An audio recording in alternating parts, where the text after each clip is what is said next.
Assalamu alaikum wa rahmatullahi wa barakatuhu. Today, inshallah, we will learn about the various signs and symbols of Quran. Here, let me mention this.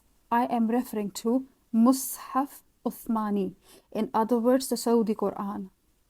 It's called Uthmani because it was compiled in the era of the Khalifa Uthman bin Affan radiyallahu anhu.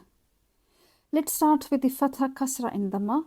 They are called haraka, which are Arabic vowels present on the letters that help in pronunciation. When there is a Fatha present on a letter, the sound will be similar to A, along with the letter sound. Like when letter Ba is with Fatha, the sound will be Ba. Kasra sound is similar to E sound, similar to C or sheep sound. For example, when letter Mim has a Kasra, it will sound like Me. Damma is U sound. Reader need to make the lip round in O shape and then say the sound. For example, when the letter Qaf has a Damma, it will sound be U. Sukoon is when there is no vowel on a letter.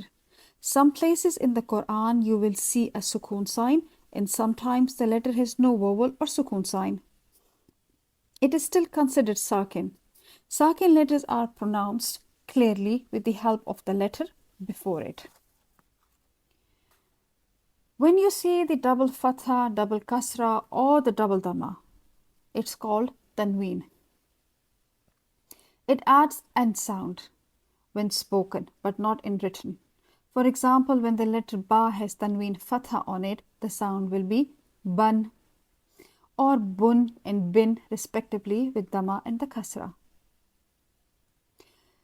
The W sign in Quran is called the Shaddah. It comes with the vowel. The letter which has a Shaddah on is read twice. One sakin and then with the vowel, while emphasizing on it. For example, Thumma, Inna.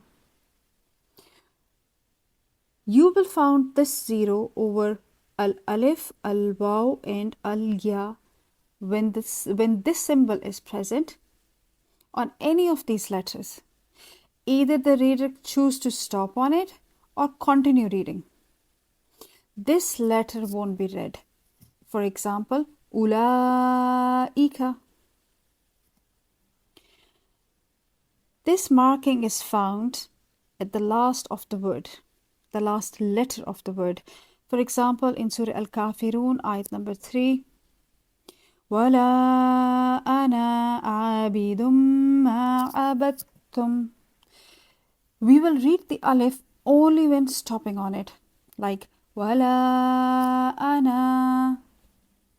But if the reader continues the alif with the vowel over zero, that is not read then. وَلَا أَنَا عَابِدٌ مَا. Now, some stop signs.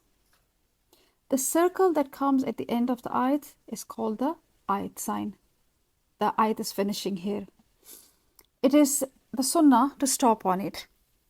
And the number which is mentioned inside the circle is the ayat number. It always comes at the end of the sentence, not in the beginning.